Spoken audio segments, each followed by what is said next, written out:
Boa tarde, pessoal, tudo bem? Tudo jóia? Espero que esteja tudo bem com vocês. E a gente vai falar hoje um pouquinho sobre as eleições. Bom, todo mundo sabe que o país está polarizado mesmo, a situação realmente ela se despendeu para uma polarização mais radical. Nos 2 últimos anos, é claro. E isso se evidenciou na última eleição presidencial no Brasil. Mas esse fenômeno não é um fenômeno brasileiro, local. É um fenômeno que tem ocorrido em outras regiões. Né? A Europa tem vivido lugares, regiões de bastante polarização política e nos Estados Unidos também. A América tem vivido uma certa polarização um pouco mais radical, acho que levando em consideração também a pandemia, veio também a questão dos movimentos raciais, que se criou uma guerrida, uma certa apreensão das pessoas para a volta da radicalização branca, se é que a gente pode usar esse termo, né? Mas as pessoas ficaram mais apreensivas, elas foram para a rua. Eu acho que esses movimentos radicais eles exageram um pouco.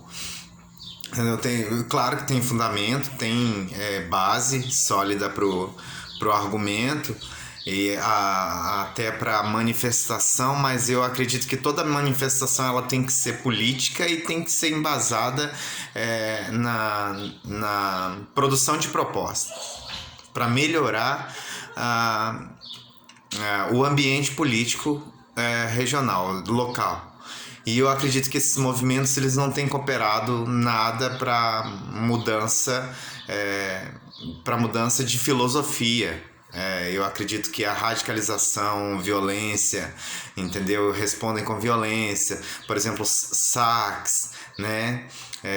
Violência nas ruas, nas manifestações nos finais de semana, por exemplo, a gente viu isso, muita violência nos Estados Unidos, pessoas sendo agredidas, famílias saindo da igreja e sendo perseguidas pelos movimentos Black Lives Matter. Esses movimentos são radicais demais. Esses movimentos eles não são os movimentos. Isso é um sintoma. E eu acredito que esse é um sintoma político muito forte e que a gente tem que tomar muito cuidado.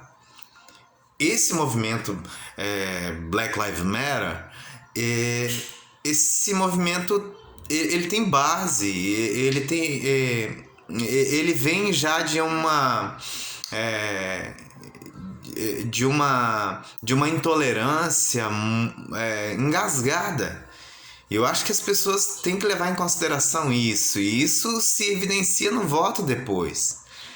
Entende? Então, a gente tem que começar a olhar esses movimentos com um pouquinho mais de zelo. Aqui no Brasil, o fenômeno, por exemplo, da esquerda em São Paulo. A gente precisa olhar esses movimentos, né, de esquerda, mais identitários, mais ligados à identidade. E a gente precisa entender a origem desses movimentos. Esses movimentos eles têm sim uma bandeira. Eles têm uma característica muito forte. Eles estão visitando as pessoas nas favelas. Apesar de que em São Paulo a grande parte do eleitorado da esquerda ela vem dessas pessoas de mais alta renda. Mas pessoas de mais alta renda, a gente precisa entender que as pessoas de mais alta renda também estão preocupadas com as pessoas lá embaixo, porque se as pessoas lá embaixo estiverem passando por um caos social, por exemplo, é o mercado que vai ser invadido, é o supermercado que vai ser saqueado. Então o empresário lá em cima ele não está preocupado só com a questão do movimento em si. Ele está preocupado com a empresa dele. Ele está preocupado que se o afegão médio, como o pessoal costuma dizer lá no Pânico, estiver passando por dificuldades, por exemplo, eles vão invadir empresas, vão invadir casas, né? E esses movimentos são muito fortes. Então, queira quer não, não é ilógico você ver a classe média, gente como a CNN disse, por exemplo, que ganha de 5 a 10 salários mínimos, preocupado com essas pessoas. Eles estão preocupados com essas pessoas, eles estão preocupados defendendo essa causa, defendendo a causa da esquerda, porque sabem que se isso virar um caos social, vai refletir lá na empresa dele, vai refletir no emprego dele. Entende como é que funciona? Entendeu? Ele não quer ser demitido, ele não quer ter a empresa dele invadida ou saqueada. Então é preciso que a gente tenha muito cuidado quando a gente faz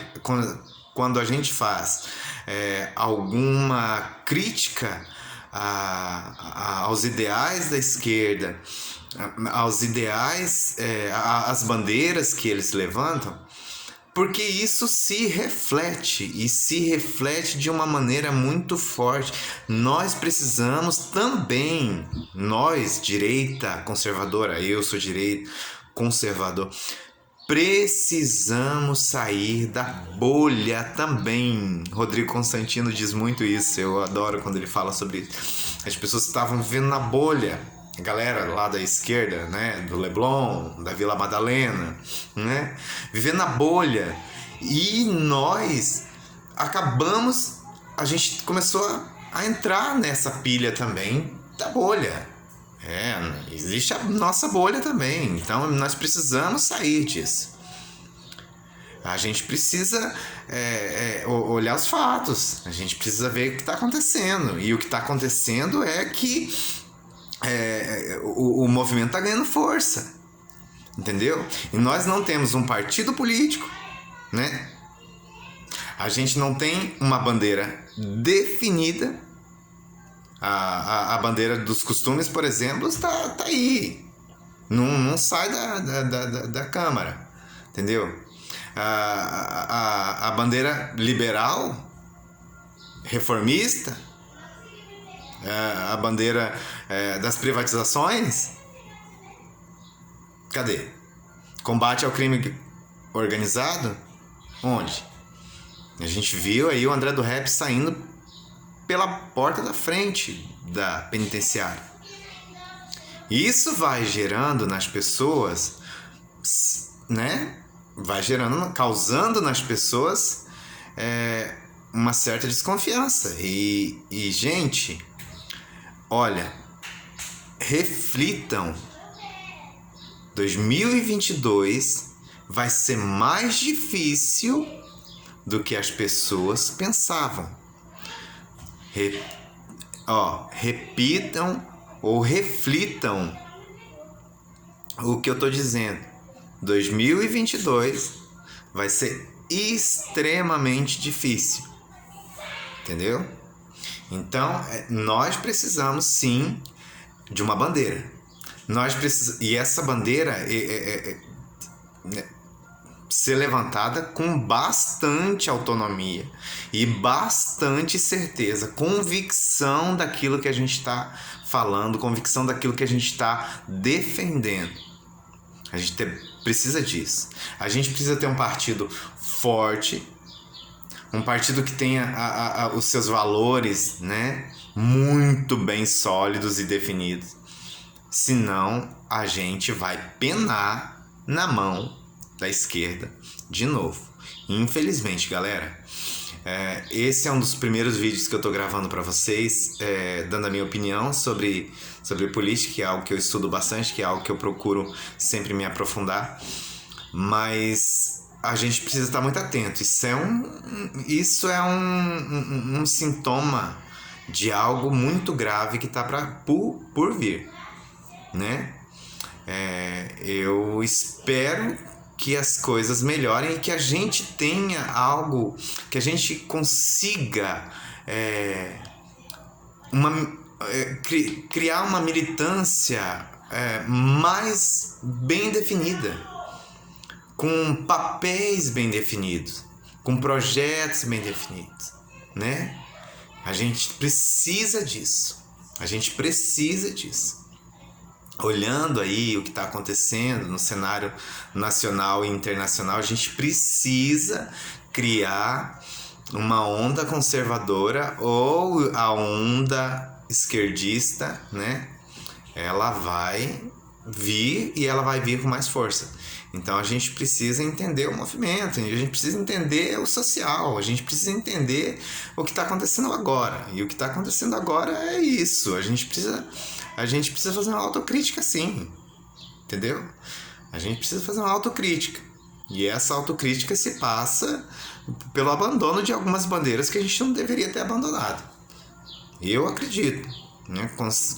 Continuo apoiando o nosso governo, continuo apoiando o presidente Jair Bolsonaro, continuo apoiando